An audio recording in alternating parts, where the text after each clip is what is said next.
Peter Payne here from the Live Well Center with the best ways to mobilize and stretch your back. Now, most of us will get a tight back from time to time, and we will even get some pain from a tight back from time to time.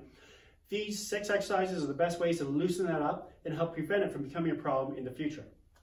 So, what we're going to start with is lying on our back. We're going to do a bit of a hip rock. We're going to start, especially if you have a sore back, we're going to start with just one hip at a time. We're going to bring one knee up towards your chest. You want to hug that knee in as close to your chest as possible, and then pulsate and rock back and forth a little bit. If you have a sore back, start with one leg. If your back isn't sore, we're going to bring both legs up. We're going to bring both knees close to our chest as much as we can. And again, think of yourself being like a small ball, and you're rocking back and forth 6 to 10 times. That's going to feel good in the lower back. The next thing we're going to add is a bit of rotation. We're going to just rock back and forth, not too far, but just enough so you feel a bit of a pull in the lower back, side to side, again, 6 to 10 times. So that's good for the lower back in terms of adding some flexion and hip rocking.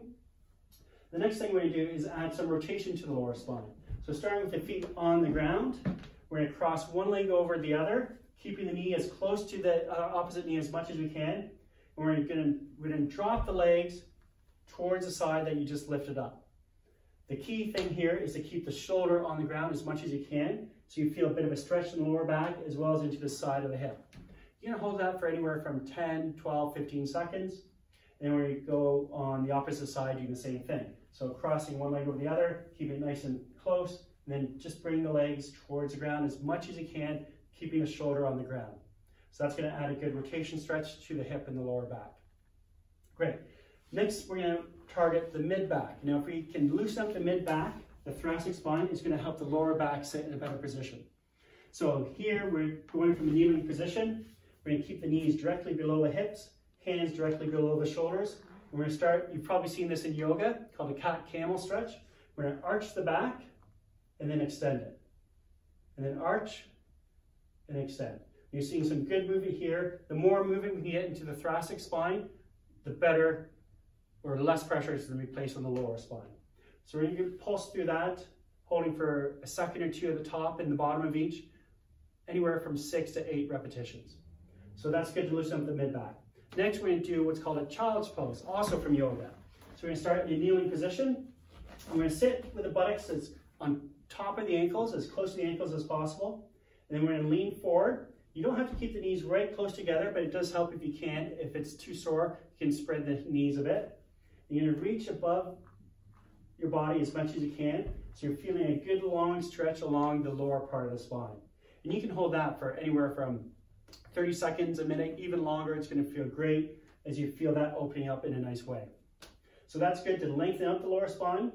From that, we're going to go into what's called a Mackenzie, or do an extension type of stretch. So we're just going to simply lie on our stomachs, and then we're going to just press up through our hands, so we're getting a nice extension stretch into the lower back. And this is a really important stretch to do, especially if you're suffering from a disc issue. The spine was made to have a lordosis, or a backwards curve to the lower spine, and oftentimes the way we sit, the way we work, we tend to lose that. So doing this a couple times a day will help reestablish that curve. That's a good stretch.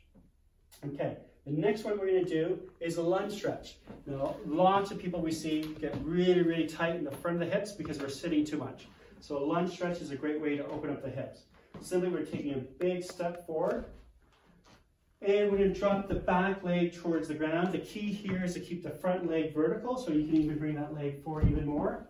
And you're going to feel that stretch in the front of the back leg, and to get a deeper stretch, because that hip flexor goes way through the pelvis and attaches to the spine high up, you're going to bring the arms over your head. That's it. So you need a nice big stretch through the front of the hip and through into the stomach. Okay, and that's it. That's the 6 best stretches. If you do those on a regular basis, I promise you, your back won't be as tight, you'll be able to be a lot more limber or mobile, and you're less likely to get it hurt.